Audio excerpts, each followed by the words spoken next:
Yep, I Oh, it just is. Yeah. started it. Okay. I see it right now. Awesome. Okay. Thanks. Well, welcome. Hello and welcome to today's webinar on improving the culturally appropriate delivery of depression screenings. During 2021, Minnesota MIECHV grantees participated in a continuous quality improvement project to improve depression screenings. One thing that we heard from the project was the need for training on delivering depression screenings in a culturally appropriate way. Today, we'll present ideas from the literature and peers across the state on how we can improve the ways we conduct depression screenings with families, as well as share some data with you that may be helpful for further discussion. This presentation is being recorded, and the recording and slides will be made available on our website. I want to thank you all so much for all the great work that you do to help families thrive. So next slide. So I'll introduce our presenters. Today we're joined with Cora Vavra, our student intern who's working on her master's degree in public health from the University of Minnesota. She's also a home visitor who's been working with families as an NFP nurse for over 8 years.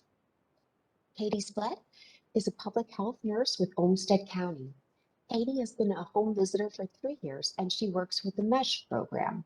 And myself, Jennifer Haynes, is a research scientist in family home visiting evaluation at the Minnesota Department of Health. I've been working at MDH in family home visiting for 3 years. So let's see, next slide. Okay, so the objectives of this webinar are to first understand why this topic was chosen to present on. And secondly, we'll share ideas from the literature and from key informant interviews with agencies across the state to provide ways to improve depression screening in a culturally appropriate way. Home visitors and agencies can consider practice change ideas to implement. And finally, we'll provide resources that may be used to help support home visitors and agencies in conducting depression screenings in culturally sensitive ways. So next slide. Jennifer, I'm not seeing the slides. I don't know if it's just me or if it's others as well. Oh, thank you, Sue. Is anybody else? Does anybody else see the slides? Jennifer, this is Julie. I see the slides. Okay, It's just good. me. Okay. Sorry. Oh If dear. you're Okay. calling in or on a phone, I think that it doesn't display. I got a little message when I shared. So depending on how you're calling in or logging into the meeting. Okay, thanks. Thanks for letting us know about that issue. Yeah, so to start with, we'll share some background on why this topic was chosen to present to you today. And so now I'm going to hand it over to Cora. So next slide. Thanks, Jennifer. So the topic of culturally appropriate depression screenings was chosen for many reasons. To begin, the CDC analyzed PRAMS data from 2018 on perinatal depression. And PRAMS is the Pregnancy Risk Assessment Monitoring System. They collect data from women who have recently given birth via self-reported questionnaires. This data shows us that 13.2% of women in the US have perinatal depression at the time of data collection, and we call this our prevalence. Certain groups have reported more cases of perinatal depression compared to other groups. For example, 22% of American Indian Alaska Native women reported perinatal depression. 19.2% of non-Hispanic Asian Pacific Islander women reported perinatal depression, and 18.2% of non-Hispanic Black women reported perinatal depression. A recent report from the Minnesota Community Measurement also found that there are disparities in what's happening after screening. The Minnesota Community Measurement report specifically looks at data from medical clinics, and their most recent report shows us that despite increases in screening rates at clinics, there are significant disparities for patients to be screened again, to receive treatment, and to show a decrease in depressive symptoms at 6 and 12 months after that first screening. And these disparities were found based on race, ethnicity, preferred language, and country of origin of the patients. And you can view this report if you want to learn more. You can click the link at the end of this presentation in the references section. Next slide, please. I'll pass things back over to Jennifer. Yeah, thanks. So, another key reason this topic was chosen was because of themes that emerged from the MIECHV Grantees CQI project. MIECHV is the Maternal, Infant, and Early Childhood Home Visiting Program under the Health Resources and Services Administration. Home visiting agencies receiving MIECHV funding have been working on CQI projects throughout 2021 to increase perinatal depression screenings. One of the challenges that was identified by agencies were cultural barriers when conducting depression screenings. This including families not being receptive to receiving depression screenings and challenges home visitors felt with how to approach screenings for families of a different culture than their own. Additionally, MTH recognizes the goal for our state to achieve health equity in which all people and communities in Minnesota thrive. In understanding that the prevalence of perinatal depression may be higher for certain racial and/or ethnic groups, it's important for us to think about ways to improve how we conduct depression screenings in culturally appropriate ways so that families receiving home visiting services are receiving equitable quality care. Next slide. So now I'll share depression screening that we disaggregated by race, ethnicity, and geography for Minnesota.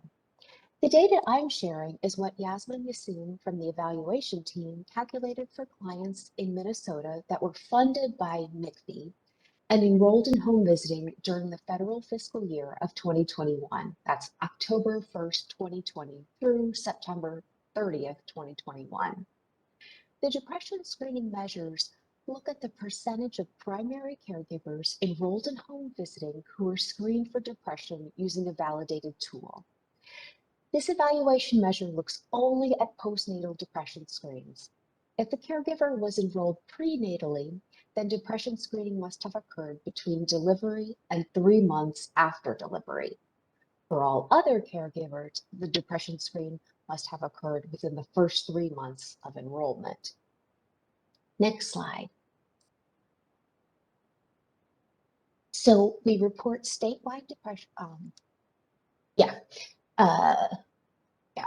We report statewide depression screening percentages to MIECHV, but since we now have Ivy, we're able to disaggregate the data by ethnicity, race, and Metro and Greater Minnesota.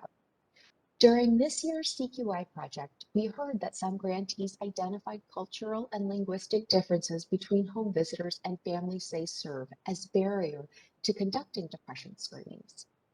We see some of this in the data when we break it out by race and ethnicity. There are some groups that are less likely to have received a depression screen than others. We want to increase the percentages of caregivers for all groups that receive timely depression screening, as well as close the disparities between groups so that families receive equitable care. So next slide. So here's a map that shows which counties participated in the MIECHV CQI project. We grouped these depression screenings for the counties by metro counties in blue and then greater Minnesota counties in orange. Next slide, show the data. So these graphs show the percentages of clients that received a timely depression screening, and that's on the y-axis is the percentage, and they're grouped into different ethnicity categories that are collected by Ivy on the x-axis. The plot on the left in blue shows the percentages for MIECHV sites in the metro, and the plot on the right in orange shows the percentages for MIECHV sites in greater Minnesota. And for each category, there's, so on the x-axis there's a number that's in parentheses, and that's the total number of clients in that category, or the denominator. And it's important to note that some of these categories have small sample sizes, so we need to use care when interpreting these results. Specifically, the Somali and Hmong categories have less than 4 clients. And it's possible that if we had more data, the percentages would be different. The other category has the largest number of clients, 145 clients in the metro in blue and 119 clients in greater Minnesota. Also in the metro, it looks like the Hispanic Latino group receives more on-time screens than clients in the other ethnicity category. This is our first attempt at evaluating this data, and there's a lot to look at and there's a lot to interpret, and I know there's a lot of stories behind the data, so we welcome comments and suggestions to better understand how to interpret this. And we'll open up the talk at the end for questions and comments. So please, if you have ideas or things you have interest in, let us know, and we can talk more. So next slide. So these graphs show the percentage of clients that received a timely depression screen, again on the y-axis, grouped into the different race categories that are collected by Ivy on the x-axis. Again, the plot on the left in blue shows the percentages for MIECHV sites in the metro area, and the plot on the right shows the percentages for MIECHV sites in greater Minnesota in orange. For each category, again, the number in parentheses for that race is the total number of clients in that category for the denominator. And again, like the previous slide, it's important to note that some categories, in these examples, American Indian, Alaska Native, and mixed race, have small sample sizes. So we need to use caution when interpreting these results. And if we had more data, those percentages could change. It's interesting to note that in both the Metro and Greater Minnesota, the Black African American category has a lower rate of timely depression screens compared to other categories. It will be important to look more into the write-in categories specifically the other category. And then future analysis will also include what happens if we include caregivers who identified with more than one race in the main categories they chose. So for example, instead of looking at American Indian, Alaska Native being just people who only identified that category, we could also include people who reported American Indian, Alaska Native, plus one or more other categories. These groups are not mutually exclusive, but it's important to dig deeper to understand the data. So next slide. So now I'll pass it over to Cora to talk about findings from the literature. Great, thanks so much for sharing, Jennifer. So next we're going to explore some findings from the literature on conducting depression screenings in culturally appropriate ways. Next slide, please. As Jennifer shared, one concern that arose from agencies during the CQI work this year was the challenge that home visitors felt with how to approach screening for families of a different culture than their own. So in exploring the literature on this topic, there's really not a lot of strong evidence in this area, and what is available is mostly limited to research outside of the US or in another field, for instance, counseling or community mental health work. So while some of this information may or may not be applicable for home visitors, we thought we'd still like to share some of what was found to see if it may resonate with our work in home visiting. So one study out of London revealed that evidence is not strong one way or the other as to whether women benefit from working with home visitors of the same background. But there are findings that when services are more culturally sensitive, the women are more likely to access and sustain services. And in counseling and community mental health work, one study found that when there's a cross-racial relationship between a therapist and client, so the therapist and client are of two different races, clients believed that this mismatch was less impactful on the relationship if the therapist had a compassionate and accepting personality and had comfort in discussing race, ethnicity, and culture together. And you can take a closer look at these studies if you're interested. At the bottom of this presentation, there's a references section, and you can find more information there. Next slide, please. So to help facilitate the improved delivery of depression screenings in a culturally appropriate way, there are many findings in the literature, and we'll also explore some more ideas as we go through the presentation. And the sources for these ideas are again listed at the bottom of the slide and at the end of the presentation in the references section. So on the topic of home visitor training, there are findings from the literature that it's helpful for home visitors to be trained in discussing issues of race, ethnicity, and culture with the families they visit with. Therefore, it's important that home visitors have training in cultural humility and/or cultural competence. Privacy during screening can be a challenge, and it could be considered culturally offensive in some families to ask other members of the family to leave while a family home visitor meets with a client. For instance, maybe the home visitor would like to have some privacy for the depression screening.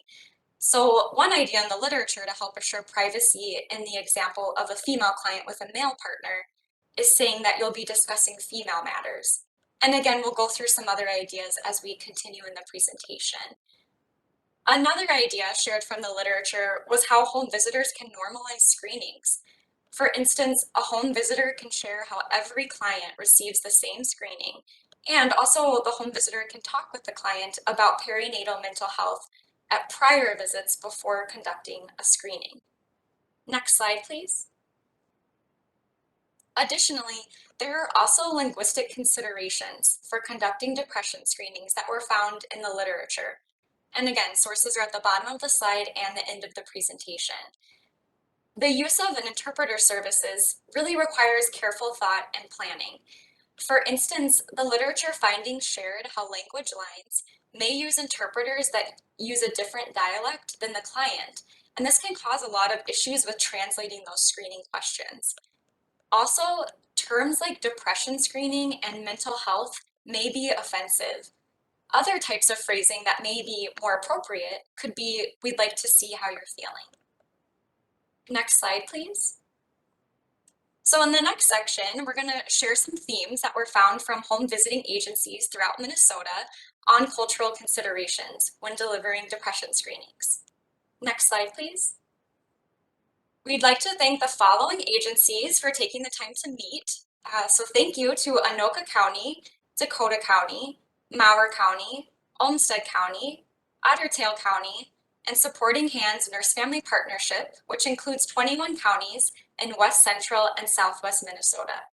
We appreciate your willingness to share your challenges, your insights, ideas, and resources so that we're able to share with everybody today. Next slide, please.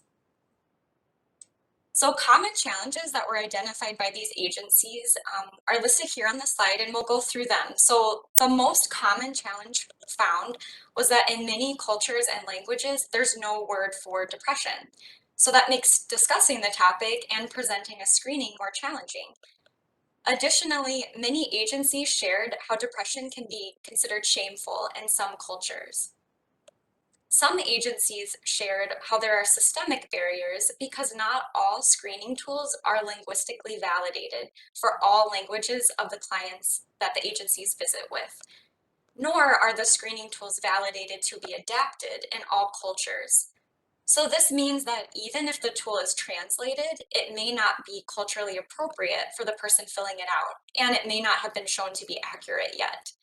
So there's also common challenges identified by agencies in working with interpreters, such as finding interpreters that share the client's dialect, which was also found in the literature too.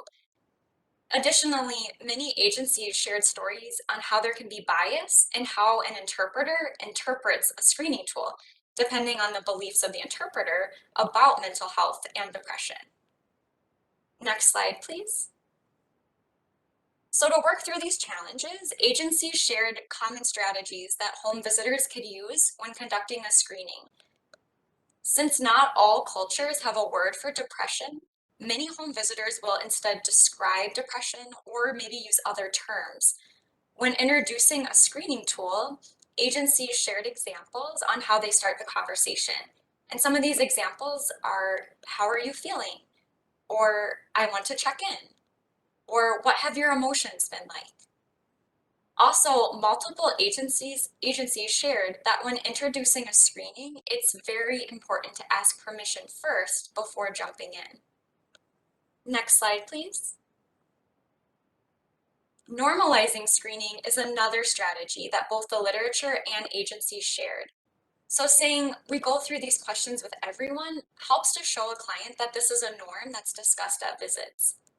Also, multiple agencies shared how they normalize those changes that happen physically and mentally surrounding the time of pregnancy and parenting that could increase a person's risk for depression. So agencies shared how they shared with their client the science behind depression. Another piece to normalizing is sharing with clients that we do these questions together every 3 to 6 months. This also helps the client to know what to expect. Next slide, please. Another common theme from home visiting agencies was the idea to introduce well-being and emotional health topics at earlier visits before doing a screening. So for instance, one agency shared with us that they like to use the MDH's My Maternal Wellbeing Plan with their clients, and they do this at a visit before they introduce any screening tools. And you can view this well-being plan as well as the brochure. It's called Depression or Anxiety During and After Pregnancy. You can link out to MDH's website to view both of those. And both the well-being plan and the brochure have been translated in 7 languages, including English. And they can, again, all be found on MDH's website.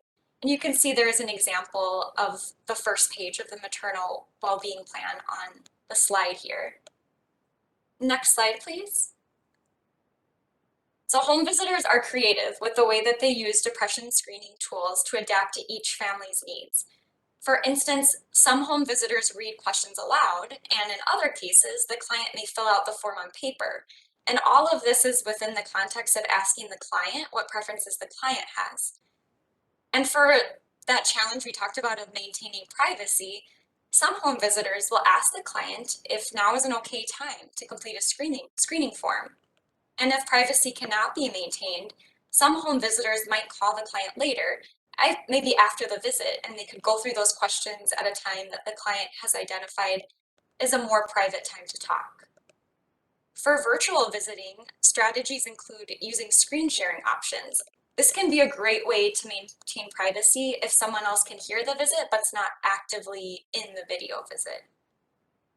Next slide, please. A few agencies discussed how they share with their clients about how this tool is not diagnostic. This approach could help alleviate concerns a client might have with being labeled, especially if depression is considered shameful in this client's culture. And a few agencies also shared that a way a home visitor responds after completing a screening is also as important as introducing the screening. So some ideas were shared to provide closure to a screening, such as saying, "Thanks for sharing with me, and I'll want to check back in." Next slide, please. Agencies shared similar ideas on how to work with interpreters. For instance, providing a copy of the depression screening tool to the interpreter, especially prior to the visit if possible, can be really helpful with navigating the screening. And a key theme among agencies was the importance of developing relationships with interpreters. Home visitors might consider requesting a consistent interpreter if possible. And another strategy shared was to check in with the interpreter prior to a visit and then debrief together after the visit. The interpreter may have really helpful feedback for the home visitor or information to support the home visitor's awareness. For example, one agency shared how interpreters could really be knowledgeable about some cultural resources that they could share with the client and then also share with the home visitor so that the home visitor is aware of some more culturally appropriate referrals and resources. Next slide, please. There were also common themes found around how a home visitor approaches the topic of depression screening in culturally appropriate ways. Self-awareness was a key theme that agencies shared when considering cultural sensitivity. Often, clients want to share with their nurse how they're feeling, so it's helpful to recognize if the reason a screening isn't happening is because of a home visitor's own discomfort. And that's okay. That's okay if there's discomfort. To be able to move to a place of comfort, we need to recognize our biases, our discomforts, our fears, and reflective supervision can be a really useful tool to work through this. Home visitors and supervisors from agencies also identify the importance of being open to learn from families and other professionals like interpreters can help home visiting teams learn and grow. A common theme from agencies was the importance of home visitors showing that they care. Despite language and cultural barriers, at the core, home visitors are asking the questions because they care about their clients and they want to know how they're doing. So coming from this place of genuine compassion can ease those discomforts with the topic of depression for both home visitor and client. And finally, agencies shared how we need to ask clients and families about their culture, values, and beliefs, specifically how emotional and mental health is viewed and perceived by the client. We may think we know something about a particular racial, ethnic, or cultural group, but until we ask, we don't know what's true for each client. Next slide, please. Across the agencies that were interviewed, useful tools were found that best support home visitors. And these include reflective supervision, as we discussed, and team meetings. So some agencies shared how team meetings can be a great space to invite speakers on topics, maybe some community partners to share about cultural considerations. And a few agencies also shared how they'll invite their community health workers to present at team meetings. And agencies have found it really useful to work closely with infant mental health specialists who can help support home visitors to dig into biases and work on that self-awareness that we discussed. Additionally, many agencies expressed how useful cultural humility and/or cultural competence trainings are, or could be, if there was more knowledge about some useful trainings. And we will go into some of those resources towards the end of the presentation. Next slide, please. So next I'm going to hand things off to Katie, and Katie's going to share with us her experience in the field. So thanks for joining us, Katie. Hi, thank you for having me and allowing me to share my experience with a client as it relates to this topic of depression screenings with diverse cultures. So I worked with a Hispanic client for about 3 years, from pregnancy to the completion of her home visiting program, and she successfully graduated from our program.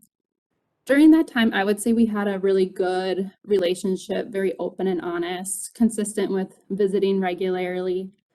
And the client had a really strong support system around her. She lived with her partner and they had been together for a really long time. Her mom and dad were still married and lived about a block away.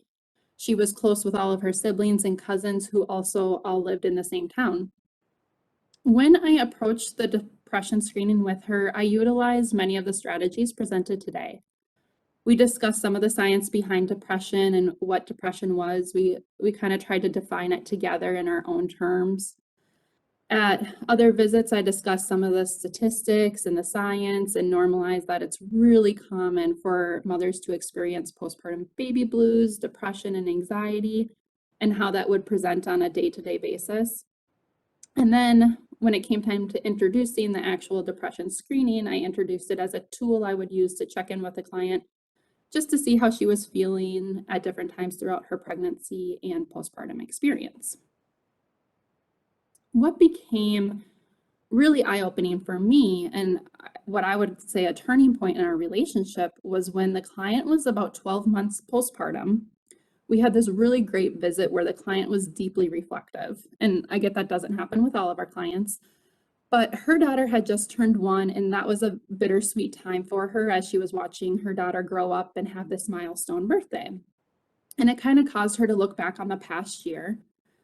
In the beginning of that visit, she turned to me and she said, "You know what I realized? I have been depressed this whole year since my daughter was born." And I was surprised. I was like, what? Like, how did I miss this? We had done screenings. She always scored low. I mean, I had witnessed some struggles throughout the year, periods of exhaustion, but nothing that was concerning or seemed abnormal to me, and nothing that I or the client ever labeled as depression. So I just kind of like took a pause and calmly asked her, like, oh, tell me more about that. What do you mean by that? And she went on to say that she had been thinking about it, and over the last year, she had felt really alone. She said that in her culture, family is something to be valued. It's one of the biggest values. And she started telling me about how she had watched everything her mom had done in raising her and her siblings growing up. The client started listing things like keeping a clean house, organizing all the birthday parties, hosting all the holiday celebrations, being a stay-at-home mom and caring for all the kids 24/7. And she went on to continue to list everything her mom was still doing to support her to this day. So when the client was pregnant and taking on this new role as a mother, she thought that she needed to be all of those things as well and do them like perfectly all by herself, completely independent. And throughout that first year, she really struggled, as you might imagine, keeping a perfectly clean house while raising a newborn, figuring out how to breastfeed, living off of, minimal sleep, in addition to making decorations for birthday parties and things like that. So by the time her daughter turned 1, she was exhausted. She was happy and she said she was happy, but she was burning the candle at both ends, trying to do it all the time. So as our conversation continued, we started talking about what was best for her, what she needed to be happy. And now that she realized this feeling of, her being depressed, what would being a mom look like for her? And was it okay if it was different than the way her mom did it? And since she had identified her family as being supportive, we also talked about leaning into her supports and, talking to her partner and her family about how she was feeling and what she needed. And there was still this small part of her that carried shame around feeling depressed and admitting that she needed help or couldn't do it all alone. But because she had this deep, loving relationship with her partner and her family, she did end up talking to them about it. And her family responded with so much compassion. They were like, oh my gosh, I had no idea you felt this way. No, you're not supposed to do this all alone. Like, we are here to help you. This is what family is all about. And so by talking about it and opening up about it, the client was able to make some changes. She decided she wanted to work outside of the house. Her daughter ended up going to her mom's house during the day for daycare. She started taking daily walks outside with her daughter, getting exercise and some fresh air. And her partner ended up helping watch her daughter more often so that way she could get the house clean when she wanted to without also having to balance that multitasking of parenting at the same time. By the time the client had her second baby, it was a whole different story. So she ended up getting pregnant again, and I stayed visiting with that family until the second baby was about 4 months old. And watching her like breastfeed was so much easier. Getting sleep, the family got way more sleep, and that was so much easier. And the client really learned how to prioritize as well, from that experience of being depressed and raising her daughter during that first year. So once the second baby came, there were times where I would come over to the house and the client would probably define her house as a mess. I really didn't think it was a big deal, but maybe the laundry was undone, not done yet, or there was toys all over the floor. And so she would kind of like hesitate and apologize. But instead of me walking into this perfectly clean house with a mom who's completely tired and anxious, I was walking into like a somewhat messy house, but there was so much more energy and happiness. And what this experience taught me, and I guess if I could give any advice to other home visitors regarding this, it would be one, just being honest with yourself and with the client from the beginning of the relationship. Having those really open and honest conversations, including admitting when you don't know something. So a lot of times it's like, oh, I'll say, oh, I'm not familiar with that practice in your culture. And then becoming curious about it. Like, I want to learn more. Can you tell me more about that? Or what does that mean for you? Can you please teach me this? Teach me about your culture. What makes you happy? What would this look like for you if it were different? And then sometimes another question I ask too is just like, when should I be concerned? This is normal, this is baseline, you say you have it handled. At what point do you want me to be worried, about you so I can help you and support you? And then also having awareness. So awareness of my own biases and awareness of what's going on with the client. I think as you build those relationships with your client, you can kind of start to pick up when things are off. One of my own biases, like I don't see shame around having depression, but many people in many cultures do. So I can't just approach it and go into a home visit saying, it's okay if you have depression, like nothing to be ashamed of. We'll just, get it taken care of, because that's not the reality. You have to, be aware of that shame and help the client work through that piece of it in order to also support them through depression and explore what it means for that person if they are depressed. If it is, it is a concern, and talking about it to a certain extent so they're aware of the feelings that they have. Also awareness of my own discomfort during the visit. So I know Cora just talked about this, but a lot of times nurses, we want to fix things. And so I notice myself when someone's depressed, like, okay, let's just find a way to make you happy. Let's get you treatment, get you into therapy. And again, that's not the reality. So instead it's just sitting in that discomfort during the visit, sitting in that depression with them, and then bringing it back and reflecting on it with my supervisor in reflective supervision. And then the last key piece is that relationship building, starting that from the beginning of the relationship, and that's doing all these things that are mentioned. In addition, usually at the first visit with a client, I'll say, like, you can't hurt my feelings, you can't offend me. So if I do something offensive to you, or if you have any feedback for me, like, please just tell me. I want to learn, I want to do better, I want to be the best home visitor I can be for you. And the only way I can do that is if you give me that honest feedback. And that kind of helps set the stage so when we are having open and honest conversations, we can continue to build that open and honest relationship moving forward. So those are kind of the key takeaways I had from that experience. Thank you so much. And now I will hand it back over to Cora. Thank you so much, Katie. That was really great. It was great to hear your story and hear your advice as well. So thank you so much. And in learning from Katie and from agencies across the state, it's really clear that developing self-awareness and also engaging in continuous education are really key to improving the cultural appropriateness of our services, including the delivery of depression screenings. So we're going to end today's webinar with some tools for growth and sharing some practice change ideas that agencies and home visitors can consider, as well as some helpful resources. So next slide, please. And next slide, please.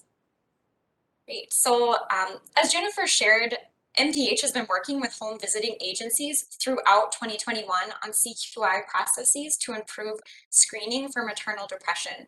And this work comes out of a national collaborative called the Home Visiting Collaborative Improvement and Innovation Network.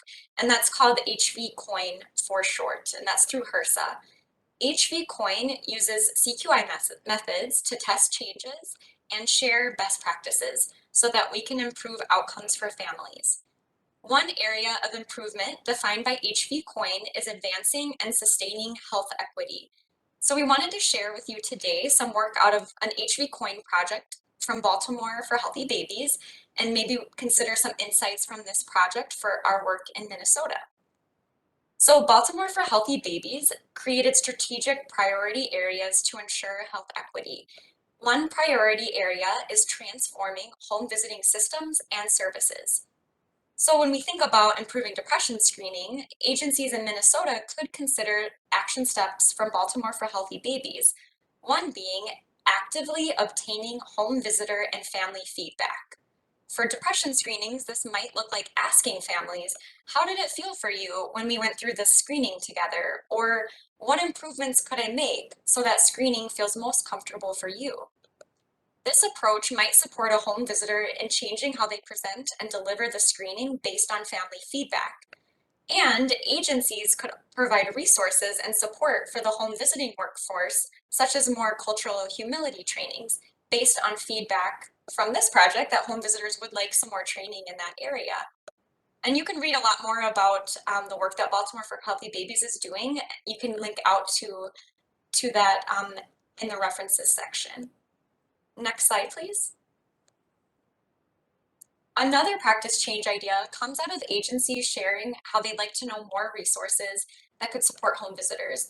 So the American Psychological Association has a video and guide that includes discussion questions that could be utilized in group settings, for instance, maybe team meetings. And this resource might be useful for some agencies to consider for team discussions on race, ethnicity, culture, and racism. The guide provides helpful perspectives and steps to facilitate the discussion. And for example, one of the sample questions on here from the guide says, how do our own cultural experiences influence the development of perceptions of race? And again, you can link out to this video and guide from this page if you're interested in exploring this. Next slide, please. Because many agencies express desire for more training and resources, we wanted to include a list of some possible resources. First and foremost, a wonderful resource is having discussions with our clients and families that we visit with. We can learn so much from asking questions and, like Katie said, being curious to learn from each family that we meet. Cultural competence and cultural humility trainings were also identified as important types of trainings in the interviews with the agencies. So the Institute for the Advancement of Family Support Professionals has a two-part series. And the first part of part one provides a really great deep dive into cultural humility. And that could be really useful for new and seasoned home visitors. And then the rest of part one and all of part two provide useful information on how to support immigrant families and dual language learners. And you can access these videos from the link on this slide. It'll bring you to part one. The Minority Mental Health Summit from the APA is a series of 6 videos, all from national experts in the field of mental health, with a particular focus on mental health disparities among communities of color. And the link from this slide, it'll start out on the first video of the summit, and then from there you can access all 6 videos. Anton Troyer is an author, speaker, trainer, and professor. Dr. Troyer is the author of Everything You Wanted to Know About Indians But Were Afraid to Ask. And on here, you can link out to his website. He has a lot of great resources, including his books. And he also has a YouTube channel with videos on racial equity, Ojibwe culture, Ojibwe language, history, and some of his past presentations. And then there's also a presentation you can link out to from this slide to Concordia College, and that was another presentation of his that you could view. The Minnesota Breastfeeding Coalition also has a lot of great resources available, and you can keep an eye on their website for any upcoming trainings and workshops, and then you can also view past webinars on their website. Undoing Racism is another resource that has workshops throughout the US, and this was identified as a useful resource by the HV Coin Project from Baltimore for Healthy Babies. So if anyone's interested in exploring that further, you can also link out to their webpage from this slide. And then we also encourage the use of Basecamp. If you have any trainings that you've found really helpful that you could share with other agencies so that we could all benefit from accessing these resources too. Next slide, please. So now I'm going to pass things back to Jennifer. Yeah, so thank you all for attending today. Or if you're listening at a later date, thank you for taking the time to view this presentation.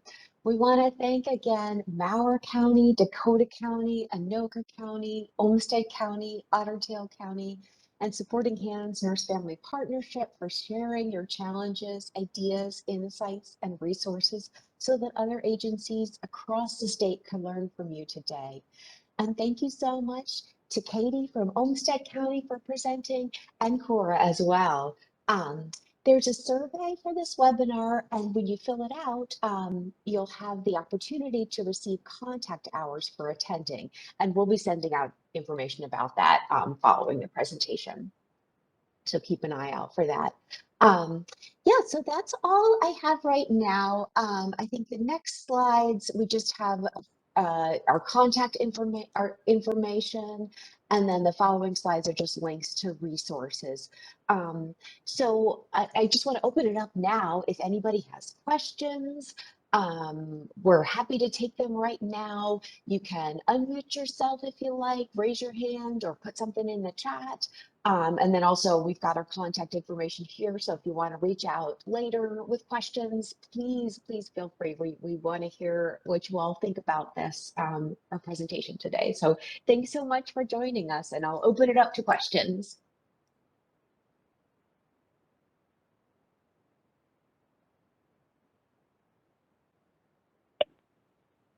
Can you hear me? Yes, I can. Yeah, my name is Roshni. I'm from Hennepin Healthcare, and I'm a home visitor. I was just curious. A lot of us struggle with the part where people don't want to go either do medications or see a therapist. And I was just wondering what other strategies or other types of therapy other home visitors have used that are maybe more culturally appropriate or safer for people to feel safer to go to. Thanks. That's a great question, Roshni. Let's see, Cora or Katie, do you have ideas about that to add? So yeah, that it wasn't something that came up in the interviews with counties. So that's a great question and definitely something I think it would be really good to explore even further. You know, I think one thing just from my experience of being a home visitor, something that could be helpful is connecting clients with, you know, I work in tribal health, and so we try to help connect clients to specialists that are specific in the tribal community. And so if there's a way to make those connections with getting to know maybe some people in the community mental health work that would connect with your client, and kind of having those key people to reach out to, that's something that I've found useful in my work. I don't know if Katie, you have any other ideas as well, or anyone else too. Yeah, I mean, I'll just speak from my own experience, but I think this is something that every home visitor struggles with at some point in their career. Like in the experience that I shared, I will say getting to like the root cause of the depression, right? So in the experience I shared, it wasn't necessarily that this client even needed therapy or medication. It just was like exploring this new idea of what being a mom was, and it was different than what she expected. And then getting her husband or her partner to help her out and going on walks and getting a job, and like all of those things actually ended up making her happier and kind of treating her depression without, you know, having to go through those formal routes of therapy and medications. I will like recently our county just went through motivational interviewing. So that's been another tool when clients are kind of resistant to the medications or the therapy. Again, just using that like reflection and exploring that further with them and helping them come to that conclusion kind of on their own. And then I will say, like, if it's actually like almost a medical emergency where you know this is caused just from the postpartum experience, then sometimes it is just pushing a little bit more of like, let's make sure we talk to your provider at your next doctor's appointment and seeing what they recommend. And maybe medications are needed just for now, but it doesn't have to be a permanent thing, right? It's just to kind of get you out of this hole. And then once you're feeling better and have supports in place, like we explore weaning off of them. And so I think every client's story is a little bit different. It just takes time and like deep exploration and reflection with the client. Thanks so much, Katie and Cora. And I noticed in the chat, Julie added that Mothers and Babies is a curriculum that home visitor could use with clients that have mild to moderate depression.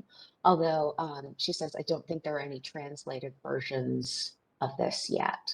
So, so that's another resource. That's a really good question. If other folks have tips or tricks on that, or other questions.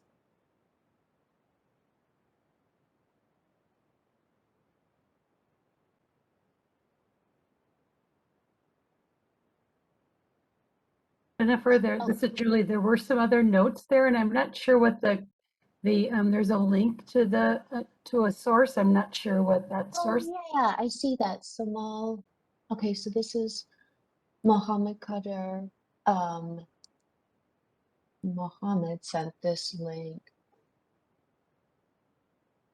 Why doesn't it let me go to that? Try that again. Copy and paste and just see that's one. And then I see Sue also noted that Nurse Family Partnership has facilitators that can help the home visitor with working with a client who's experiencing depression. So yeah, and let me just see. Mohammed, do you have is there anything that you wanted to mention about the link that you shared? I'm gonna try to just pull it Yes, up here. Thanks. yes, I am Muhammad Kadir Muhammad. I am from Somali Community Resettlement Service, Health Outreach Manager. So sometimes when we are doing with the pandemic, with the COVID and mental health and the depression, mostly the comment they give us, the community, they say they have a better language because some patient they didn't understand well in English.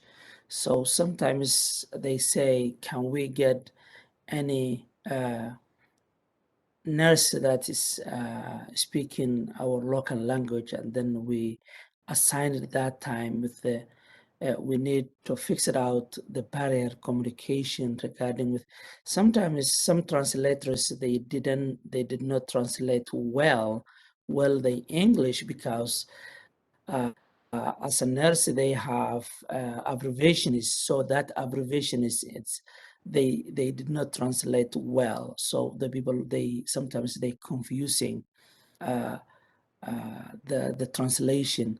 So that's why I put this link in Somali community. We are doing with a workshop with the mental health and the depression.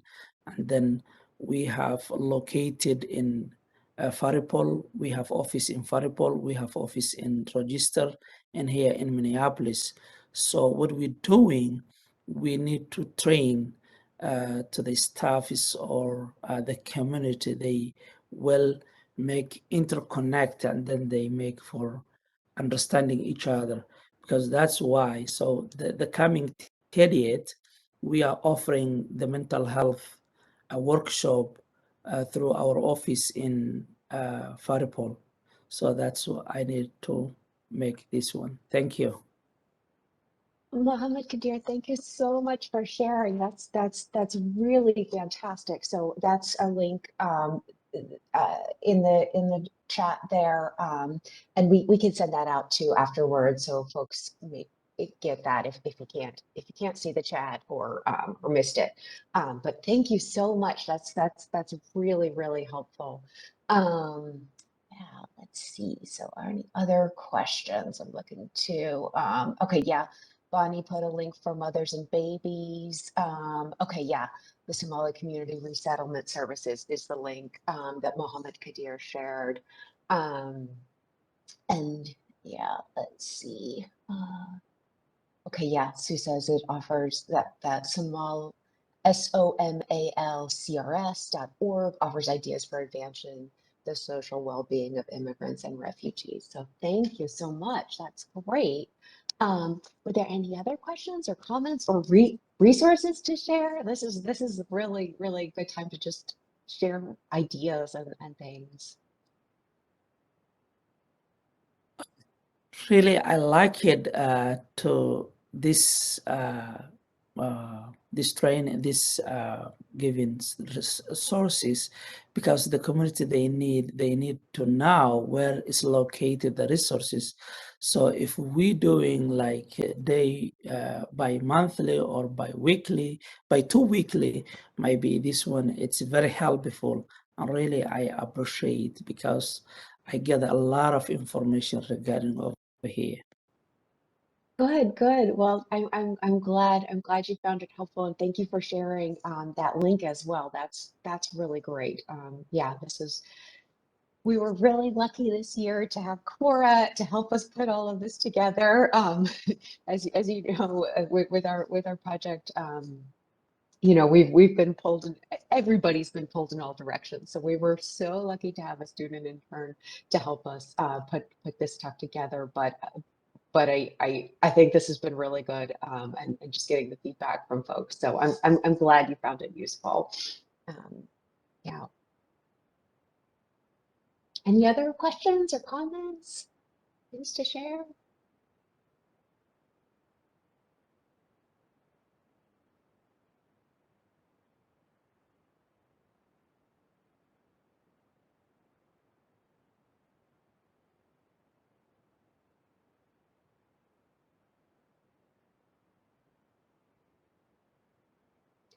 All right. Well, I'll stay on for a little while if folks have lingering comments or questions, but otherwise I'll let you go, give you a few minutes back for the rest of your morning.